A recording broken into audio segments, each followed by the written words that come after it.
तो फिल्म की शुरुआत 1999 से होती है, जहां पर कि हमें जोया के बचपन के सीन को दिखाया जाता है, जहां पर कि जोया अपने पिता के साथ बॉक्सिंग की प्रैक्टिस कर रही होती है। तो जोया के पिता का नाम नजर है और वो अपनी बेटी के साथ लंदन में रहते हैं, और नजर दरअसल में एक ISI एजेंट भी है, और वो अपनी बेटी को भी इसी रास्ते पर चलाना चाहता है। लेकिन एक दिन अचानक से उसकी कार ब्लास्ट हो जाती है और यहाँ पर जोया के पिता नजर मारे जाते हैं। तो अपने पिता की गुजर जाने के बाद जोया की मुलाकात होती है आतिश रहमान से, और वो भी एक ISI का एजेंट है। जिसके बाद आतिश रहमान ने ही जोया को ट्रेन किया और आगे चलकर वही उसका मेंटर और परिवार बना। जिसके बाद कहानी प्रेजेंट में आ जाती है, जहाँ पर कि आज के वक्त में रॉ की जीत मैथिली मेनन को दिखाया जाता है, जो कि टाइगर के पास कॉल करती है और उसे गोपी के बारे में बताती है। वो उसे बताती है कि गोपी पिछले कुछ दिनों से गायब है। वो बताती है कि गोपी पिछले 2 सालों से हमारे लिए तालिबान की मूवमेंट्स के ऊपर नजर रख रहा था, लेकिन कुछ दिनों से उसका कोई भी अता पता नहीं है। इसलिए उसे बचाने का जिम्मा जो है वो टाइगर को सौंपा जाता है, और इस मिशन का नाम मिशन टाइम पास रखा जाता है। तो टाइगर को गोपी की लोकेशन मिल चुकी थी। जैसे ही टाइगर को गोपी की लोकेशन मिलती है, वो तुरंत ही वहां पर पहुंच जाता है, जहां पर कि वो लोग गोपी को बुरी तरह से मार रहे थे।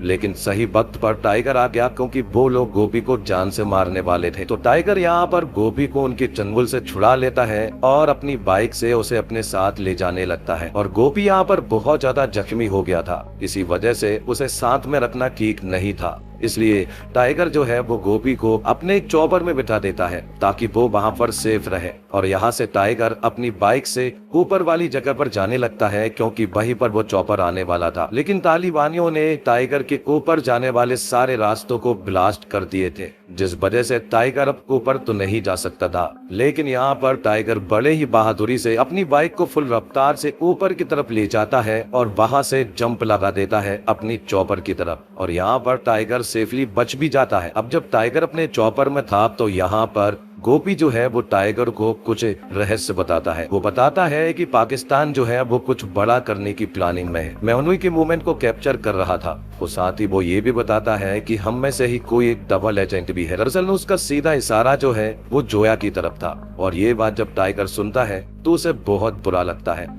जिसके बाद टाइगर अपने घर जाता है और जोया और अपने बेटे जूनियर से मिलता है। टाइगर अपनी फैमिली से बहुत ज्यादा प्यार करता है और वो बहुत ज्यादा खुश भी था। लेकिन जब गोपी के मुंह से उसने ये सारी बात सुनी, तो कहीं ना कहीं जोया उसकी शक के दायरे में आ चुकी थी। तो टाइगर जो है वो अब जोया के ऊपर निगरानी करने लगा था, क्योंकि उसे भी अब शक है कि कहीं ना कहीं जोया ही वो डबल एजेंट है। जिसके बाद टाइगर के पास मैथिली मेनन का कॉल आता है, और वो यहाँ पर जिब्रान नाम के एक आदमी के बारे में जिक्र करती है। वो बताती है कि जिब्रान हमें गोपी के थ्रू पाकिस्तान की कुछ सीक्रेट इंफॉर्मेशन देने वाला था, लेकिन गोपी के जाने के बाद अब वो एक्सपोज हो गया, और अब कहीं ना कहीं ये डर है कि अब जिब्रान की जान खतरे में है। इसलिए मिशन ये है कि अब तुम्हें जिब्रान को बचाना है और उससे वो सीक्रेट इन्फॉर्मेशन पता करनी है जो कि वो गोपी को बताने वाला था। जिसके बाद टाइगर रसिया पहुंच जाता है, क्योंकि जिब्रान जो है वो रसिया में ही था। जब यहाँ पर टाइगर जिब्रान का पीछा कर रहा था, तो वो देखता है कि उसके पीछे और भी लोग लगे हुए हैं। जिसके बाद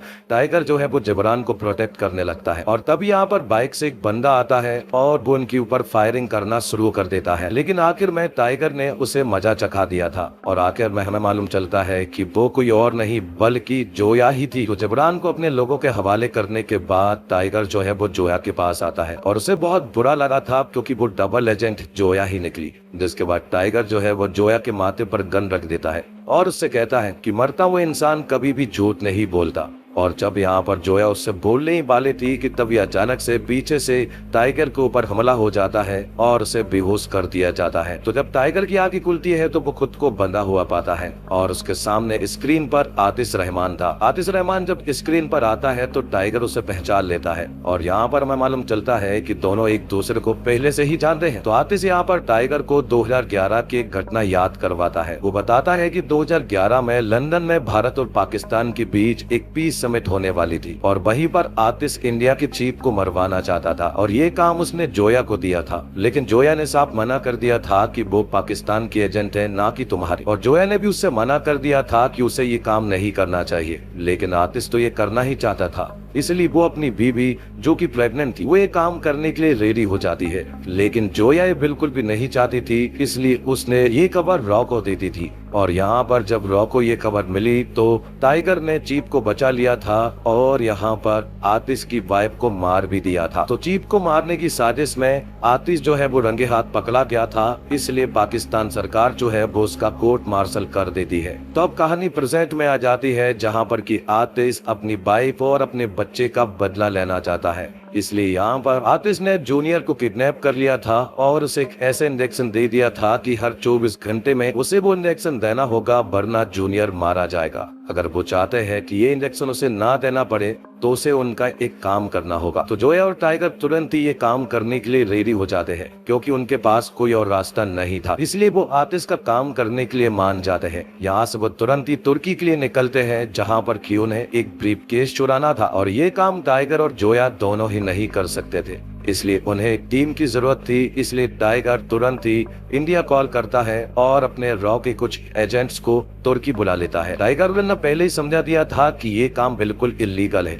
ये रॉ का बिल्कुल भी काम नहीं है, ये मेरा खुद का पर्सनल काम है और अगर तुम पकड़े जाते हो तो तुम्हारी नौकरी भी जा सकती है और तुम लोगों का कोर्ट मार्शल भी हो सकता है। लेकिन वो सभी लोग ये काम करने के लिए मान जाते हैं, जिसके बाद वो लोग उस ब्रीफकेस को चुराने की प्लानिंग करते हैं। उस ब्रीफकेस को चुराने के लिए इनके पास सिर्फ 15 घंटे थे। वो ब्रीफकेस एक वॉल्ट में है और उस वॉल्ट का पासकोड जो है वो एक लड़की की आंखों में है। तो प्लान ये है कि टाइगर जो है वो उस वॉल्ट तक जाएगा और जोया जो है वो उस लड़की की आंखों से वो पासकोड लेकर आएगी। तो जोया तुरंत ही उस लड़की के पास पहुंच जाती है जो कि एक फाइटर गर्ल है। जैसे ही जोया उसके पास पहुंचती है तो वो बाथटब में नहा रही होती है। यहाँ पर उन दोनों के बीच में कुछ बातें होती है और अचानक से उनके बीच में लड़ाई शुरू हो जाती है और यहाँ पर जोया ने सक्सेसफुली वो पासपोर्ट ले लिया था। यहाँ दूसरी तरफ हम टाइगर को देख पाते हैं जो कि वॉल्ट तक पहुंचने की पूरी कोशिश करता है और खुफिया रास्ते से वो वॉल्ट तक पहुंच भी जाता है। वहां पर कुछ लोग भी थे, लेकिन टाइगर ने उन्हें मार कर वहां से वो ब्रीफकेस चुरा लिया था। लेकिन जैसे ही टाइगर वो ब्रीफकेस चुरा कर यहाँ से भाग रहा था, तभी अचानक से किसी ने पुलिस को खबर कर दी थी। खबर करने के बाद टाइगर के पीछे सारी की सारी पुलिस पड़ जाती है। टाइगर के साथ करण भी था। तो यहाँ पर टाइगर ने करण को वो ब्रीफकेस दे दिया था और जोया तक पहुंचाने को कह दिया था।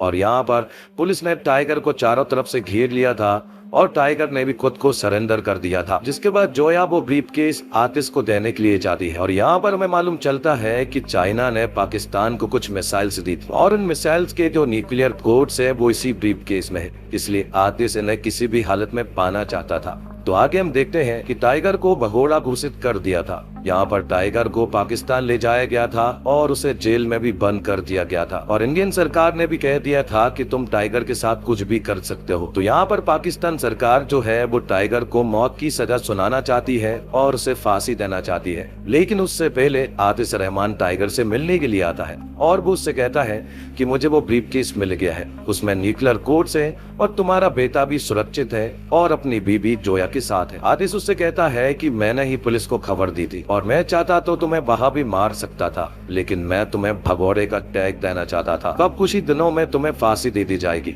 जिसके बाद आगे हम देखते हैं कि इंडियन सरकार ने इन तीनों रोग के एजेंट्स को गिरफ्त में ले लिया था, क्योंकि इनके ऊपर पूरा शक है कि ये भी टाइगर के साथ मिले हुए थे। लेकिन फिर भी इन्हें एक मौका दिया जाता है और न्यूक्लियर कोड्स वापस लाने के लिए कहते हैं। और यहाँ दूसरी तरफ टाइगर जो है वो पाकिस्तान जेल में था, लेकिन यहाँ पर वो किसी तरह से जुगाड़ करके जेल में एक ब्लास्ट करता है और किसी तरह से जेल से बाहर निकल आता है। लेकिन पुलिस ने उसे चारों तरफ से घेर रखा था। लेकिन तभी यहाँ पर एंट्री होती है पठान की। यहाँ पर आते से ही टाइगर और पठान जो है वो पाकिस्तानी फौज की बहन बजाना शुरू कर देते हैं और पठान और टाइगर की ये फाइट सीन लगभग 8 से 10 मिनट तक चलते हैं, जो कि काफी रोचक थे। तो पठान ने टाइगर को यहाँ से बचा लिया था, लेकिन टाइगर इंडिया ना जाकर पाकिस्तान में ही रहता है और इस्लामाबाद जाकर वो हसन नाम के एक लड़की से मिलता है। हसन दरअसल में वही लड़का है जिसे एकता टाइगर मूवी में सलमान खान ने बॉम्ब से बचाया था। और इसकी पढ़ाई लिखाई का पूरा खर्चा अब टाइगर ही करता है। और अब हसन जो कि एक हैकर बन चुका है, तो यहाँ से टाइगर जो है वो इंडिया जोया के पास कॉल करता है और रॉ के जो तीनों एजेंट्स थे उन्होंने जोया को ढूंढ लिया था। लेकिन यहाँ पर टाइगर जो है वो उन्हें बताता है कि आतिश रहमान यहाँ पर बहुत ही बड़ा प्लान कर रहा है। वो सरकार का तख्ता पलट करना चाहता है, पीएम को मरवाना चाहता है और खुद पीएम बनना चाहता है। जोया को ढूंढते हुए उसके आईएसआई के एजेंट भी आ चुके थे, तो वो लोग भी अब साथ में काम करने के लिए रेडी हो गए थे। तो रॉ और आईएसआई एक बार फिर एक हो जाते हैं, क्योंकि इंडिया को खतरा पाकिस्तान गवर्नमेंट से नहीं है बल्कि आतिश रहमान से है, क्योंकि उसके साथ जनरल हक है और उसके पास पाकिस्तान की पूरी फौज है। तो आज 14 अगस्त का दिन है जहां पर कि पाकिस्तान आज आजाद हुआ था, इसलिए पाकिस्तान की प्राइम मिनिस्टर आज स्पीच देने वाली थी। लेकिन आज ही जनरल हक जो है वो उनके ऊपर अटैक कर ये तख्ता पलट कर वो आतिश रहमान को पीएम के पद पर बिठा देगा। लेकिन यहाँ पर टाइगर और उसके साथियों ने पीएम ऑफिस के अंदर जाने का भी प्लान बना लिया था। वो लोग सेब के रूप में अंदर घुसने वाले थे और कहीं ना कहीं उनकी प्लानिंग पूरी तरह से सक्सेस भी हो जाती है। वो पीएम ऑफिस के अंदर पहुंच जाते हैं सेफ के रूप में। लेकिन तब यहाँ पर जनरल हक की पूरी आर्मी जो है वो पीएम ऑफिस के अंदर घुसने लगती है, क्योंकि वो यहाँ पर प्रधानमंत्री को मारना चाहते थे। लेकिन उनसे पहले ही टाइगर जो है वो पीएम के पास पहुंच जाता है और उन्हें सब कुछ बता देता है। वो उन्हें बताता है कि आपको खतरा किसी और देश से नहीं है बल्कि अपनी ही आर्मी से है, क्योंकि जनरल हक आज जो आपके ऊपर अटैक करने वाला है। और उससे पहले कि जनरल हक जो है वो उनके ऊपर अटैक कर पाता, उससे पहले ही टाइगर ने उन्हें पीएम ऑफिस के ही एक खुफिया बनकर में ले जा लेता है, जहां पर कि जोया उनके साथ जाती है। और जब वो लोग जा रहे थे कि तभी रास्ते में जनरल हक के ढेर सारे फौजियों ने उन्हें घेर लिया था। लेकिन जोया और उसके कुछ एजेंट्स ने यहाँ पर उन्हें मजा चखा दिया था और उन्हें बुरी तरह से मार दिया था। यहाँ दूसरी तरफ टाइगर के ऊपर भी बहुत सारे फौजियों ने हमला कर दिया था, लेकिन धीरे धीरे कर टाइगर और उनके साथियों ने सभी लोगों को मार गिराया था। अब थोड़ी देर के बाद यहाँ पर आतिश रहमान की एंट्री हो जाती है और यहाँ पर पहुंचने के बाद उसे सब कुछ पता चल भी जाता है, क्योंकि टाइगर के साथ एक आदमी है जो कि डबल एजेंट का काम कर रहा है और वो दरअसल में आईएसआई का एजेंट है जिसका नाम जावेद है।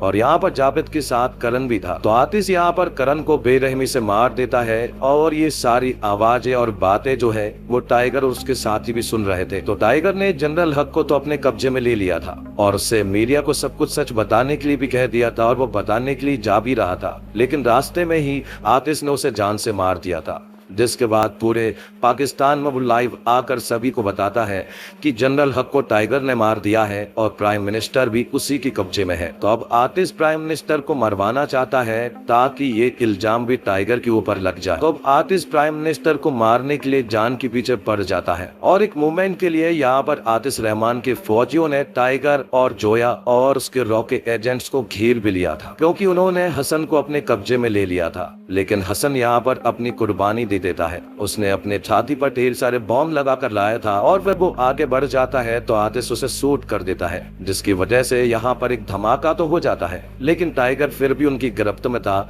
लेकिन जोया यहाँ से भाग चुकी थी। तो आतिश को मालूम है कि प्राइम मिनिस्टर बनकर में मौजूद है, इसलिए वो टाइगर को अपने साथ ले जाने लगता है अपनी फौजियों के साथ। लेकिन वो जब बनकर में पहुंचते हैं तो उन्हें वहां पर प्राइम मिनिस्टर नहीं मिलती है और हमें मालूम चलता है कि दरअसल में टाइगर ने जोया से कह दिया था कि वो प्राइम मिनिस्टर को बनकर से निकाल दे।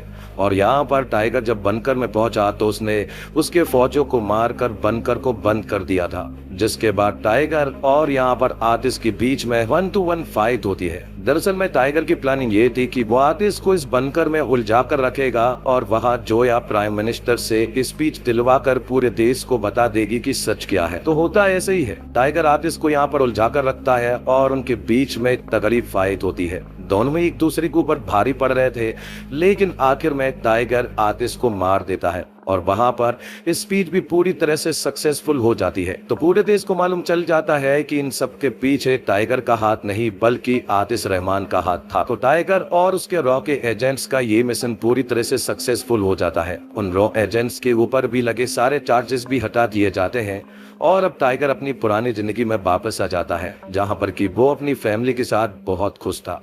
लेकिन तभी यहाँ पर टाइगर के पास मैथिली मेनन का कॉल आता है। वो कहती है कि अगर टाइगर की जरूरत पड़ी तो वो क्या आ सकता है, जिस पर कि टाइगर उससे कहता है कि जब भी भारत को मेरी जरूरत पड़ेगी वो हमेशा रेडी रहेगा। और इसी के साथ ये एक्सप्लेनेशन यहीं पर खत्म होता है। तो दोस्तों उम्मीद करता हूँ आपको वीडियो पसंद आई होगी। वीडियो पसंद आई हो तो वीडियो को लाइक जरूर कीजिएगा और इसी तरह की वीडियोस पाने के लिए आप हमारे इस चैनल को भी सब्सक्राइब कीजिएगा।